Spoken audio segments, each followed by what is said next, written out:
Alright, how's it going, everybody? This is Ismortah. And this evening, during my 7 p.m. Central, in this case, board game stream, I'm going to be showing you some more Kingdom Death Monster. Here I have in front of you is the Sunstalker expansion that came out a long time ago. I want to say it came out in 2018, if I recall. But I was acquired as a Christmas gift and excited to do an unboxing video today and see what's inside. Excited about this one just because it adds new nodes to monsters that I would like to finally swap out to get a new experience. I believe one of them being node 3, so it would replace the Phoenix from the core game, if I recall. And this one, the expansion, it adds a whole new campaign in addition to additional monsters and gear and all that jazz. And of course, if you like what you see, be sure to comment and follow here on twitch.tv/Ismortah. And if you missed the live stream, no worries, you catch this and all my videos the following day on YouTube at Shadow Balance Games.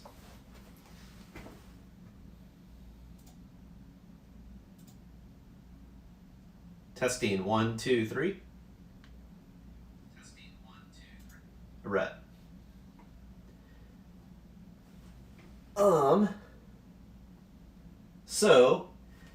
So the goal today is just do unboxing to let you see what you get when you open up the Sunstalker box. Obviously, there's going to be sprues of miniatures I still need to assemble, which I'll be doing off stream, show you once those are built. And I'll show you examples of cards and decks, but I'm not going to show you every single card because, again, a lot of this game, what's cool about is being experienced for the first time, so I don't want to spoil it for you. But we'll see what's inside. All right, let's do it.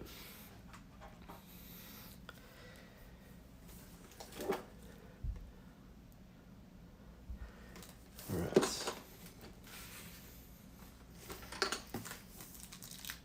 What's cool about the node system in Kingdom Death Monster, nodes refer to where on the Lantern Year campaign different things occur, and something with the same node number you could swap out to make your own custom campaign. So if you have multiple, for example, node 1 monsters, the very first monster, you could swap it out for a different one. You just would then have to commit to that particular monster in that node for the entire game.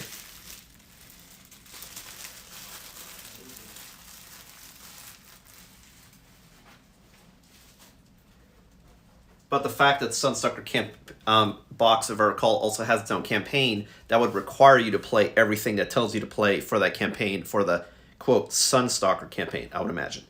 But if you're just doing a generic campaign that's custom, you can do whatever you want. All right.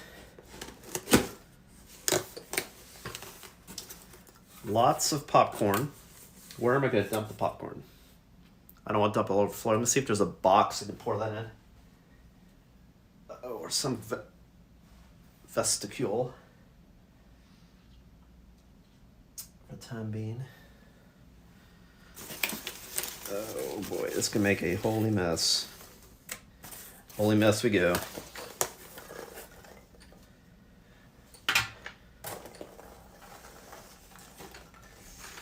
At least it's the bigger popcorn, not the smaller one. So you don't have to worry about trying to vacuum it.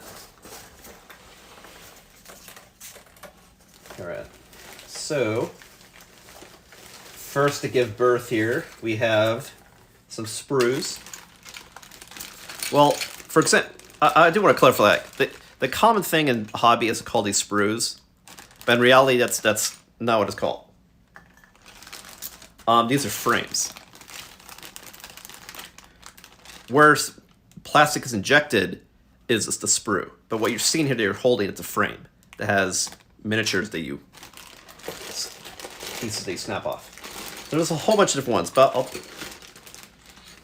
won't pry them out, but I'll show you some of these. These look like a bunch of weapons for upgrading your characters.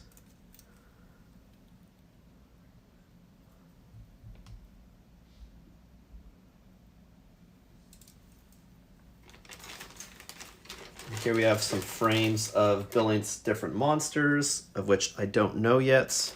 I know there's 2 monster types this adds. I don't know if it adds any more than 2. But like I said, I'll have another video when I assemble this, when I start doing another round of King of Death Monster campaign. And see some of these baddies built in action.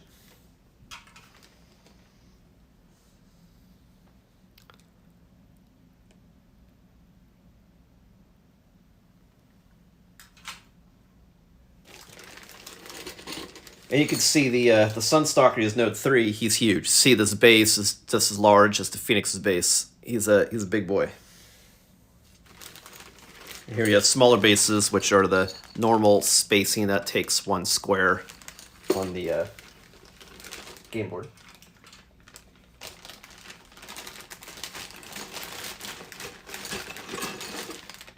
But there might be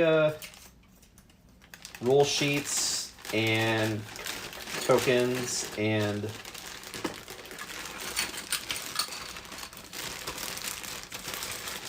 other things. Let's see what else we got in here. All right, here we have a deck. Like I said, I'm not going to go into the deck because I don't want to spoil. But for example, let's show these are types of weapons and gear you can equip on your character. This in particular, it's called the Ink Sword. Value 444 on the left. Counts as weapon, melee, sword, and fragile. Reach 3, deadly 3. You may only attack with this while in darkness.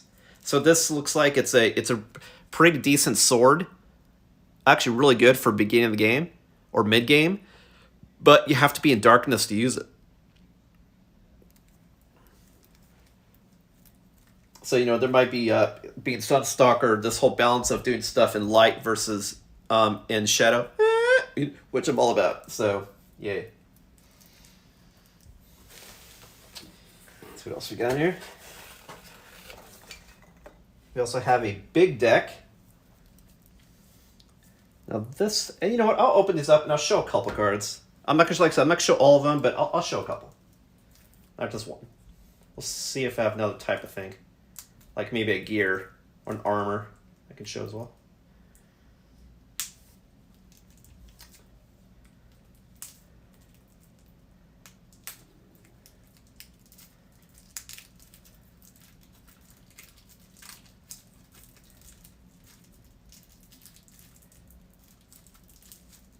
But you see, you have a large number of gear. Separate Nacris TV. All right, so another one, randomly. We have an Ink Blood Bow, which is a 278. Weapon, ranged bow, two-handed and other. Range 7, deadly and cumbersome. That's amazing. Gains +1 strength for each bleeding token you have. Loses cumbersome when in darkness. So in this case, and for this weapon, you don't want to be in darkness, and you want to be bleeding. So you want to have gotten hit. Now I'll show one more. Let me jump around.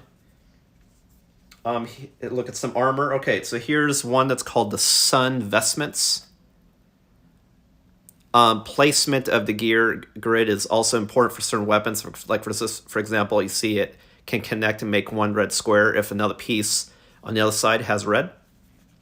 And if you complete 2 red squares somewhere on your gear grid, when you have any +1 strength tokens, increase the range of your perfect hits by 1.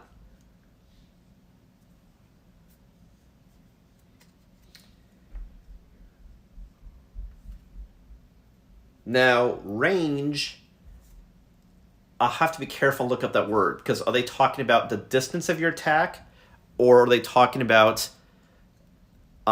what you need to hit on to get a perfect hit? So that'll be worth checking the glossary for, what they mean by increased range. When I hear increased range, I'm thinking like you can attack farther away, is what I think, but that may not be correct. But Sun Vestments, it's items, silk, and flammable, and it ignores cumbersome. So that's really cool pairing with that bow, because it will actually remove cumbersome from your bow, And why cumbersome's bad is that means you have to use a move action and an action in order to use the weapon. And this way you only have to use an attack action, not a move and attack action.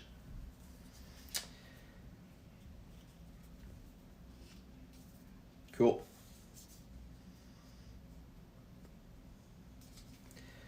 So now let's take a look at the larger deck, which looks like adds some new fighting arts. This should be monster AI cards, as well as looks like some new damn. What are those black cards called? That were mental effects, that were bad? I don't want to say trauma. They were oh, for God's sake. Mental disabilities.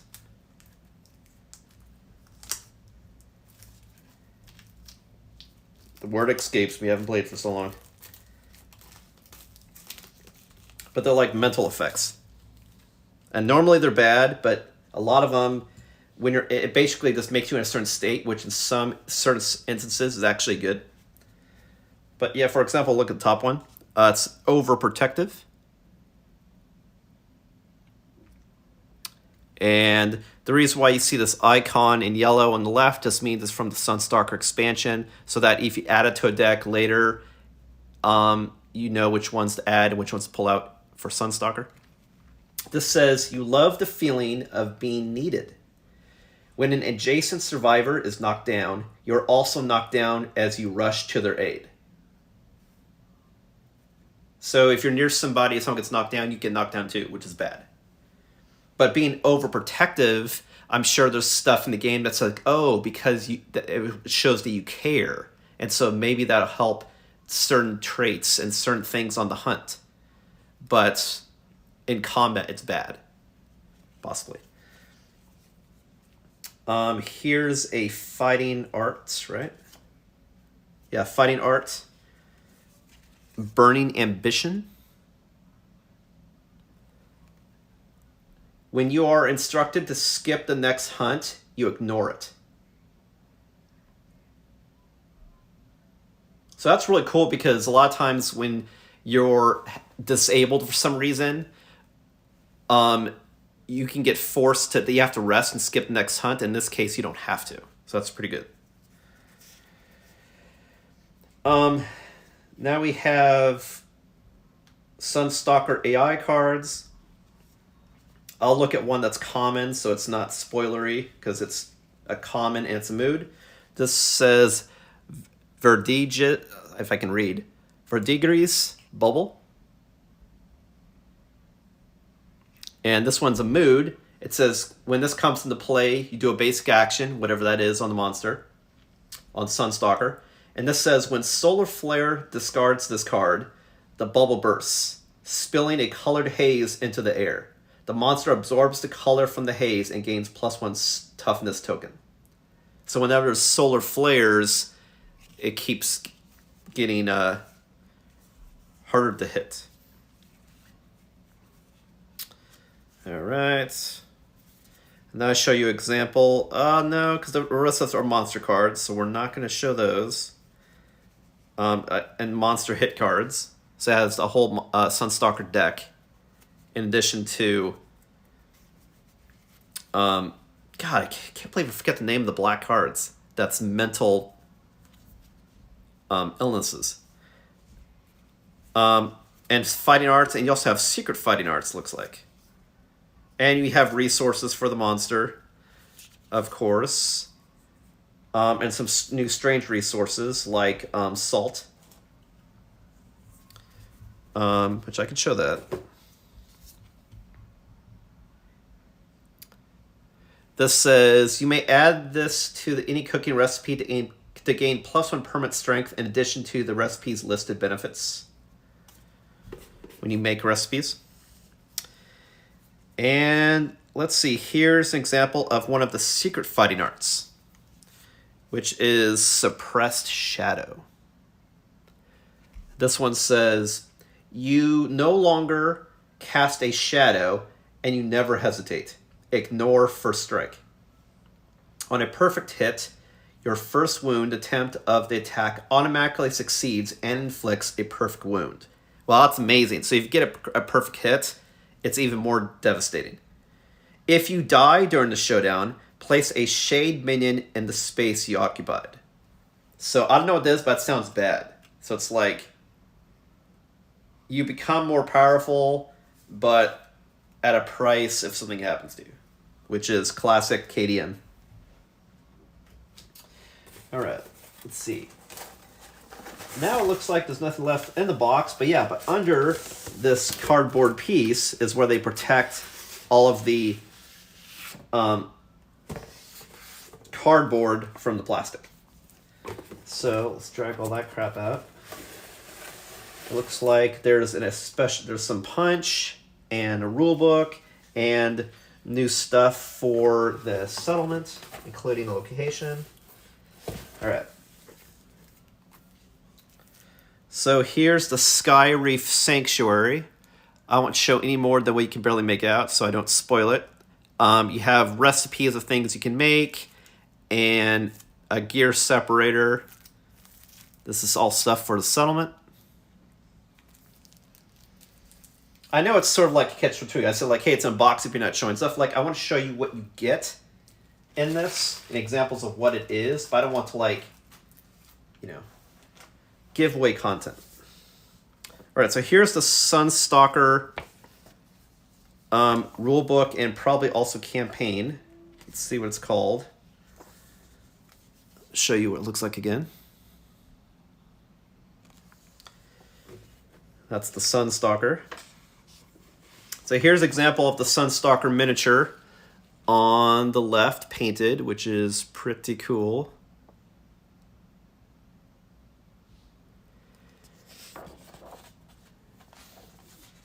And this tells you how to upgrade your game, how to add this to a custom game, how to play the People of the Sun campaign. And it goes into what new rules it adds. It looks like there's use of light and dark as well as color. And then it starts going into the actual campaign as the rest of this, which has special pages you turn to as you do the hunt, or the Lantern Years go to certain pages when certain things happen. This is the beginning of the campaign. Which, like I said, I'll do a campaign of this in the future, and we'll experience it together. All right, also, lastly, what we have here is, looks like some punch. You have a sundial, which will probably be more context in this when you see how to play the game, as well as how to do a solar flare. And there's some punch 1 and 2, don't know what that means. Oh, it looks like different stages of a solar flare, possibly. And some other punch of characters, looks like in the settlement. And I believe that is everything in the box. Everything has been dumped. All right, so the review again. You got some punch. You have an additional rulebook and campaign all in one. But you'd still reference the core book for a lot of the game as well. New additions to your settlement.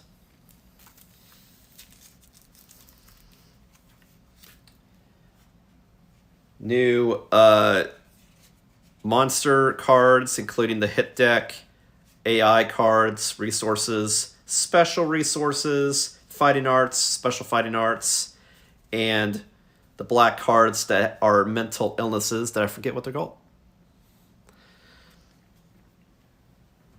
As well as a smaller deck, that's all the cards that would go on your gear grid that you can collect. Whether it's rare gear, gear from the Sky Reef Sanctuary that you can make, or elsewhere. And that is everything for the unboxing of the Sunstalker expansion. And of course, a lot of miniatures to build. So I'll do a stream later on that has miniatures that I've built to show you what they look like in all their glory. In addition to having a later stream to show you some other promos that I've acquired over the holidays that I'm building as well. And also expect a stream of me going through the campaign and seeing how far I can get. Well, that's everything. Next week, expect more streams on either video game or board game contents. It's still up in the air what I'm doing next. Probably some KDM streams of miniatures I've built, maybe some Destiny. But I'll let you know what's going on if you check out X, previously known as Twitter, at Shadow Balance. That's where I'll have content updates as well as when I plan to go live. Thanks for watching. Again, this is Ismortah, and I will catch you next time.